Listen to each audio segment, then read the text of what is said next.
This week I learnt that my father had died.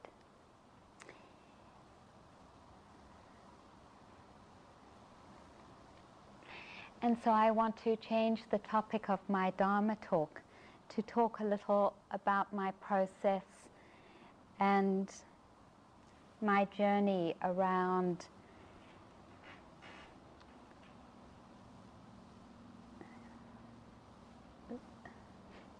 our relationship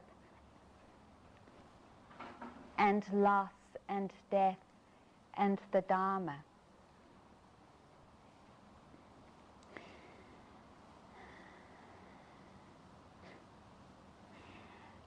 I thought actually that perhaps I wouldn't come up to Seattle. And I thought about just going home because I learned that he died right before taking a retreat at Spirit Rock. And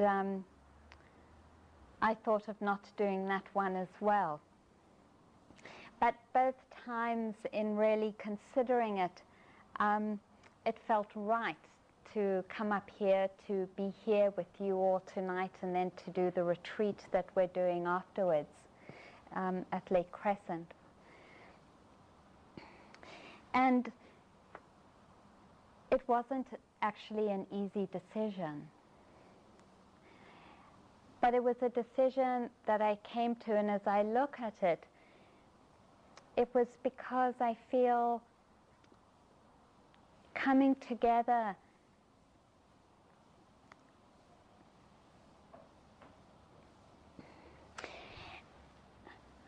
and searching for ways to love and to love with integrity is really the heart of this practice. Coming together and finding for ourselves, not what I say or any teacher says, but for ourselves, what really is true for us. What really is the truth is the heart of the practice.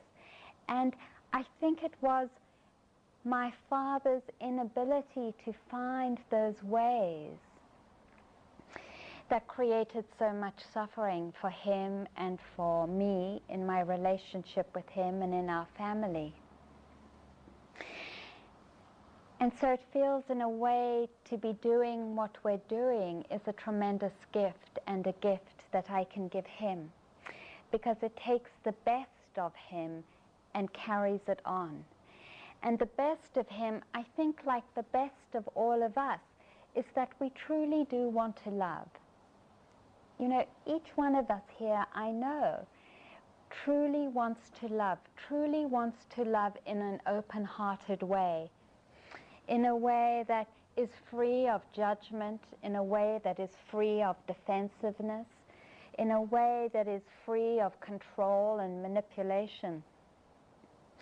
And I know that it's true to say that, like my father, each one of us actually wants to be true to ourselves, true to the best of our relationships and our work in the world. And it's probably also true to say that each one of us here also has created a tremendous amount of suffering for ourselves. That we have created places where we have held on, where we have lied, where we have defended ourselves, even though we know that there was the possibility of not.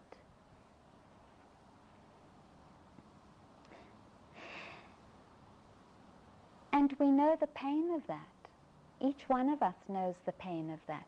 And it's probably because of that pain that we're here too. The Buddha said that the conditions for coming to these teachings and our desire to free ourselves from suffering is suffering. And probably one of the greatest gifts my father gave me was the tremendous suffering he caused. Because it was living that and really wanting to find a different way that inspired me to search for the Dharma. And I come from a family that was atheist. There was absolutely no spiritual practice in my family. The most spiritual practice we did was to go to my mother's brother on Passover to have a big dinner, because that was more the cultural tradition. I grew up in South Africa, rather than a religious tradition. My parents were political activists and really dedicated their lives to ending apartheid in South Africa. And probably one of the other greatest gifts my father gave me was his vision of the possibility of freedom, the freedom of a society in which racism didn't play a predominant part. And he did all kinds of really courageous things. He helped African leaders escape jail. He would drive them in his car. He would dress them up as servants. He would dress up as a hunter, have one of these long guns that you use to shoot elephants. And they would drive across the border. And at the border, the immigration patrols would look in the car, and my father would say, you know, just the servant. And the immigration people would wave him on, because who really cared about servants? And he did these incredible, incredible, courageous things over the years. And yet, at the same time, when it came to his intimate relationships, the love that he wanted to express so much was distorted because of how he felt he should be as a man, was distorted because how he felt he should be as a father, but mostly was distorted because of his own places of hurt, his own places where he had been wounded by his family, by his father and mother.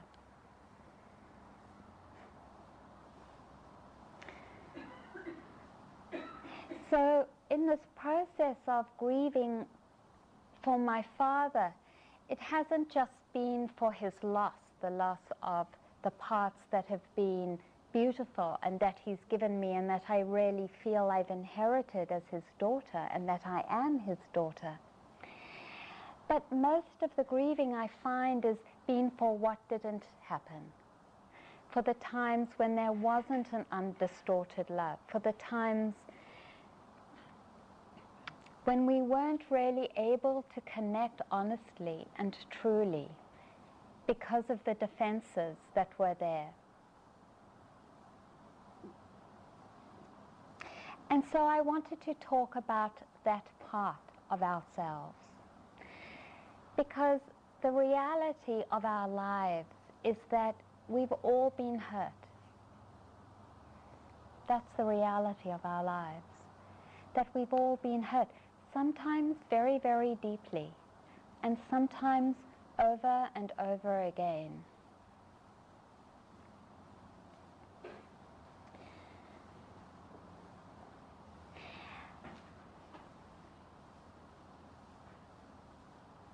The repercussions of that, the repercussions of the pain that we carry,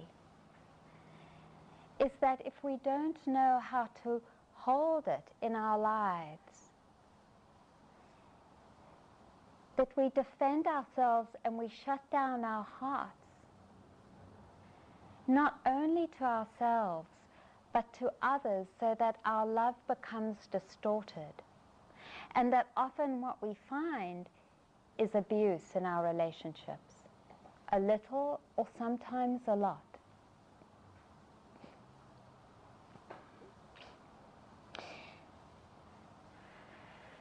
These teachings actually go to the very heart of this dynamic. These teachings say we are hurt. We are hurt. That the very nature of life, is that it's imperfect and that we will hurt each other. that actually we can't rely on each other not to hurt each other, because that's not how it works. And at the same time, there is a way to hold our lives and to live our lives so that we don't keep repeating in habitual ways that hurting. There is a way to live our lives, the Buddha said, that actually more and more purifies our hearts and our minds. And he said that is possible for each of us, no matter how much we've been hurt, and actually no matter how defended we are. That at any point, if we want to, we can start the process of opening.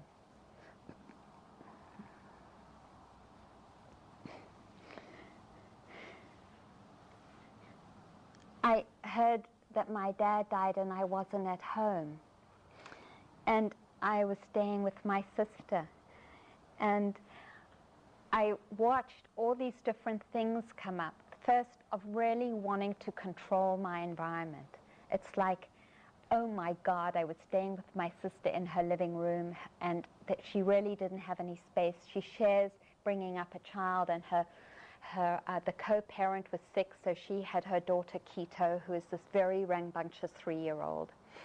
And so Keto and I were sharing the living room space. And I was like dying for quiet, and I was dying to have my own space and process my feelings, and I couldn't get it. And then on top of it, I didn't have my own car, so I couldn't drive to the places that if I was at home, I would drive to. Like, I would drive to the YMCA and work out, or I would drive to the local park and go jogging or walking. You know, and I would watch this place of frustration and this place of, like, in my pain, wanting to, you know, control my environment. And then it was so wonderful to fall back on the Buddha's teaching, which is that it's imperfect. It's imperfect. Sometimes it is not how you want it. And this was not how I wanted it. I mean, no one ever wants to choose the time to grieve over death.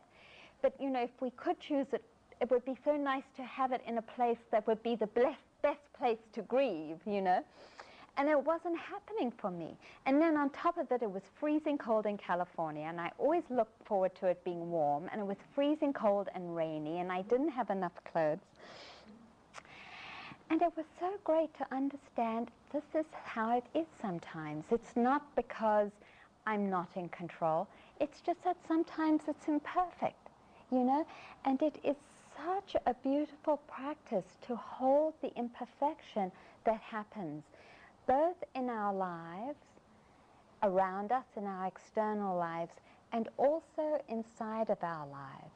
And it is that place of holding the imperfection that has allowed me to open my heart fully to my Father, and to hold the pain that was part of our relationship, because I know that it's imperfect, that is just the nature of it.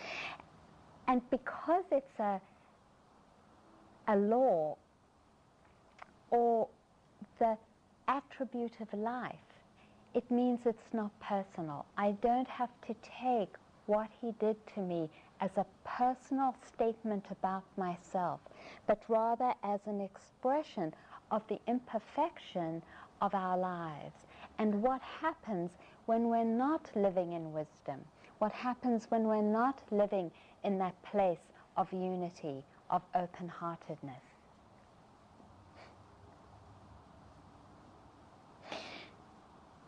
So holding the imperfection both in the process I'm right in, and that it even went to, Ruby came sweetly to pick me up in the airport, and I said to her, oh, let's go and be by water, because being by water for me feels very healing.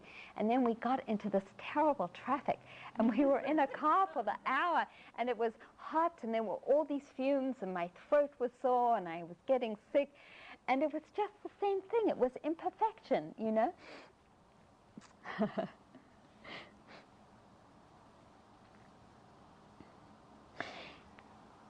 Holding the place that feels like a hurt, when it's held in the understanding of imperfection, of the imperfection of life, depersonalizes it and actually creates the sense in our hearts of being able to open and honor ourselves and carry ourselves with dignity, even though it feels at the same time as though our hearts are hurting. So that we're not being defined by that place of hurt, but that we're creating a container to hold it. It means we're challenged in very deep ways to look at the places where we define ourselves according to our hurt. Because even though my father actually was a tremendously courageous person and a wonderful activist, and actually very successful in what he did professionally, I think at the very bottom, or the fountain of why he was so hurting himself, was because he really hated himself. He really didn't think he was good enough.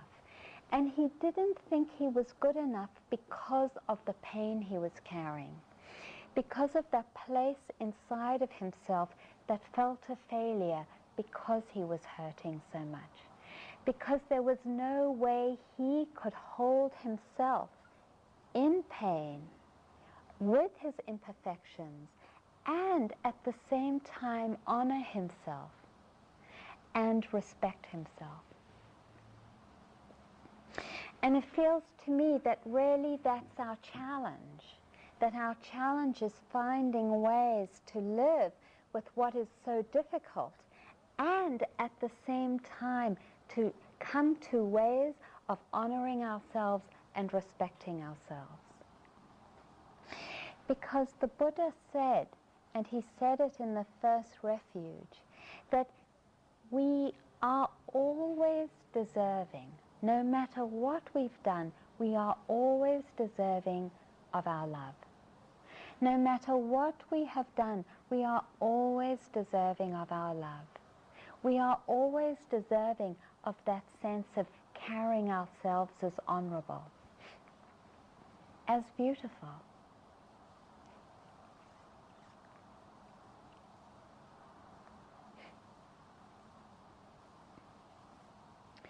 What is it? What is it that holds us? What is it that holds us in places where we define ourselves in negative ways? What is it that makes us defend ourselves against our heart opening or against another? Why is it so hard when we've had a fight to say, I'm sorry, even if we think it's the other person's fault? Even when we feel totally righteous and justified in our position.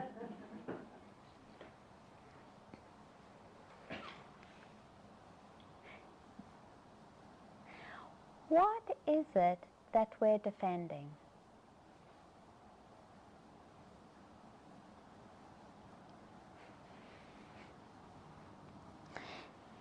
Because the vision of this practice is a vision that actually is about letting go of self-defense.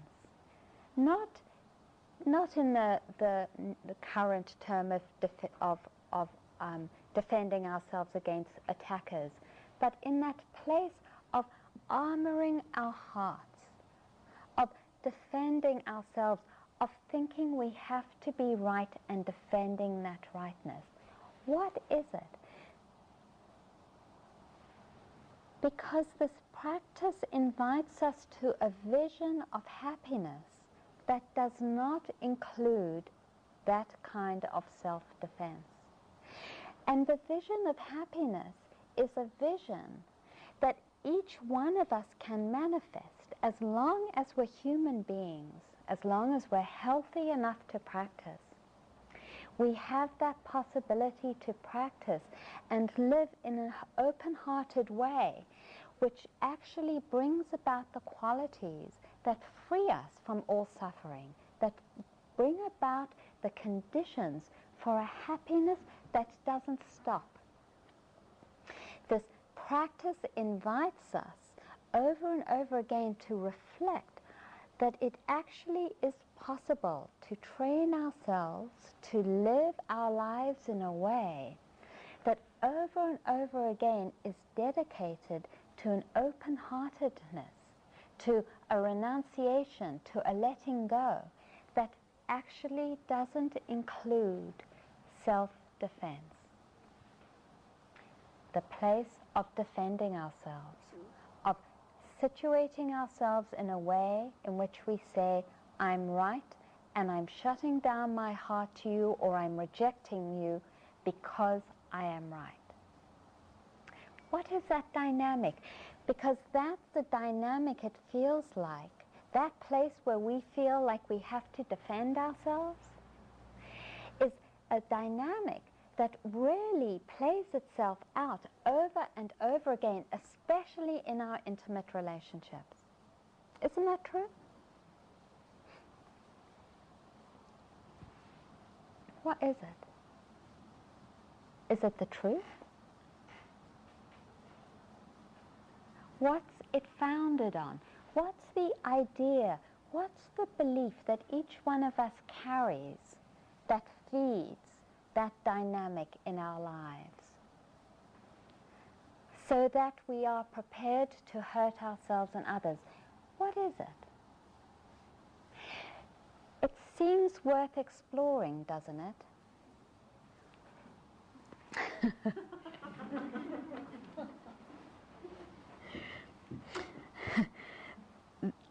The Buddha talked about delusion, and he talked about wisdom, and he said that delusion has the capacity to blind ourselves. And I think this dynamic is a beautiful example of delusion, that it actually blinds ourselves to the truth of what's happening. That the capacity of delusion makes an object more attractive than it really is. In this case, defending our rightness. One of the giveaways of delusion, that when we think to ourselves, am I being skillful, am I being wise, or am I not, is that there's the sense not only of being shut down, but that we actually feel closed-hearted, that we are actually in some way armoring ourselves. That's one of the characteristics of delusion. The other is seeing the permanent in the impermanent. So that whatever we think we're in the middle of, we think it's going to last forever and we have to take our stand. We don't see it as part of a process, that there's all the space to keep on in some kind of negotiation or openness.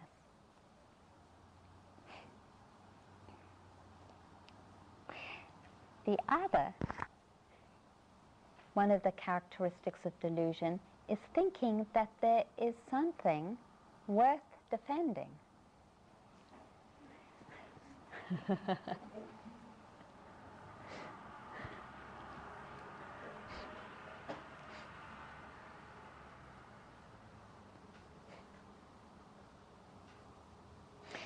I talk about this dynamic so much because I feel like one of the places where my father and I locked in over and over again was in this dynamic of self-defense. It felt like we were in a power battle over and over again. and it was extraordinarily painful. He couldn't extricate himself, and certainly as a teenager and a young adult, I didn't know how to either.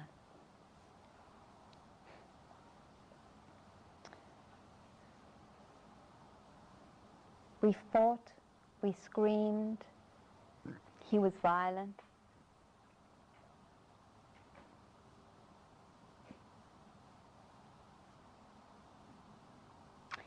And it was because he thought that was love. He thought that was love.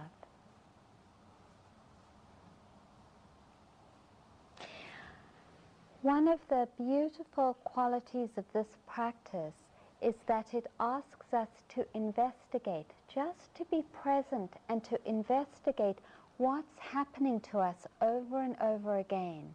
It's not saying this is right and this is wrong. There is no 10 commandments in the Buddha's teaching. There is the invitation to investigate what's happening and whether it brings about a reduction of suffering, whether our behavior brings about an open-heartedness, whether how we are brings about happiness, or whether it brings suffering and pain. That's all. Not wrong or right, not good or bad, just, is this skillful? Is this really how I want to live my life? And if it isn't, if I really have a vision of open-heartedness and love, how can I manifest that? How can I manifest that so that I actually experience happiness in the process rather than anger and recrimination and defense? No, I know that we don't do that all the time, but we might do it some of the time. And these teachings say, look and see for yourself what actually brings happiness and what actually brings suffering. And then it says, we each have the capacity to let go of what brings us suffering. That we have that capacity. Even just as an intention. Just as the intention. I can't even do it now because I'm so caught, but may I free myself from this dynamic in the future?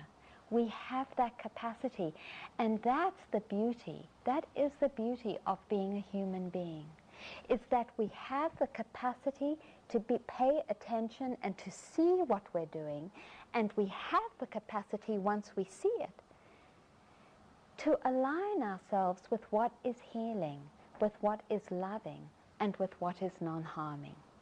And the very source of that is our intention. Do we really want to do it differently? Because if we do, if we want to love in a way that continually builds the conditions for happiness for ourselves and for others, then the starting place is to want to do that. Just that. Just to want to do it.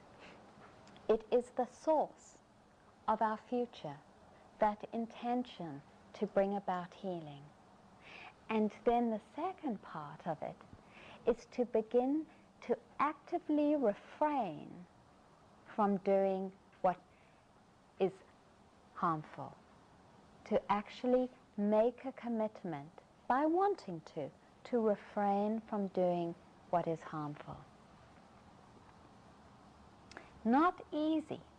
And we know if it was easy, then all of us would be arahants. We would be freed already. Free. I'm free.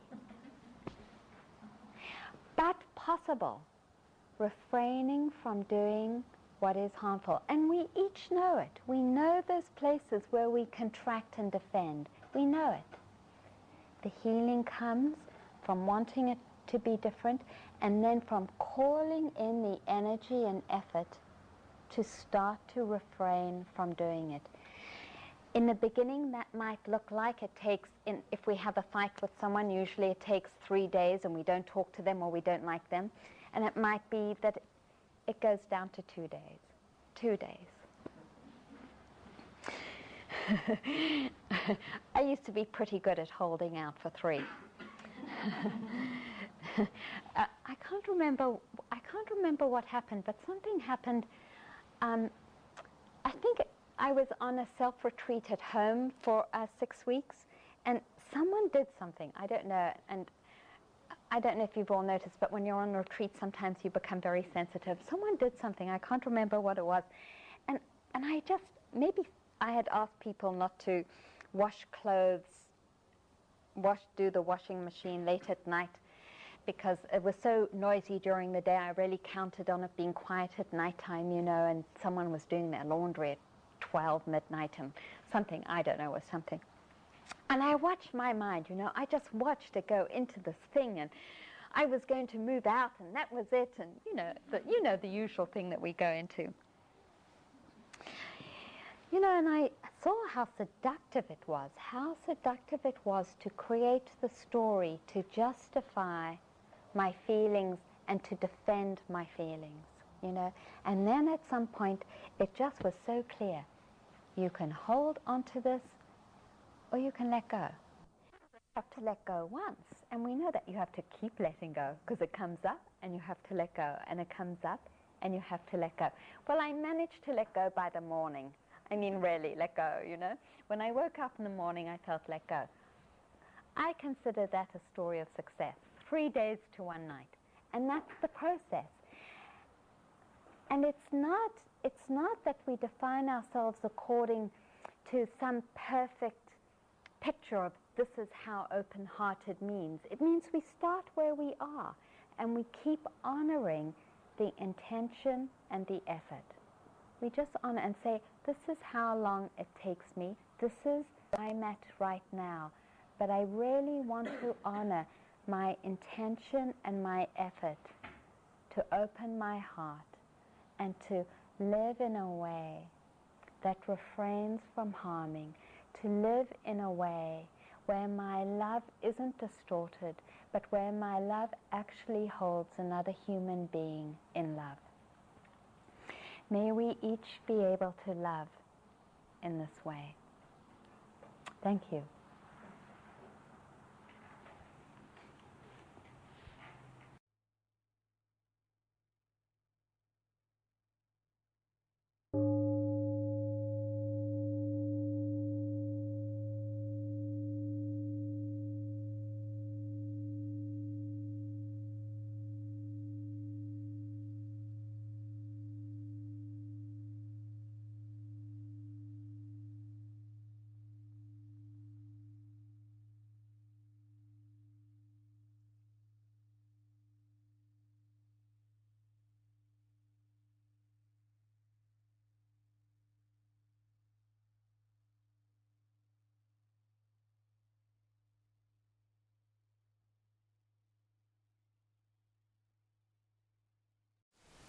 Thank you for listening.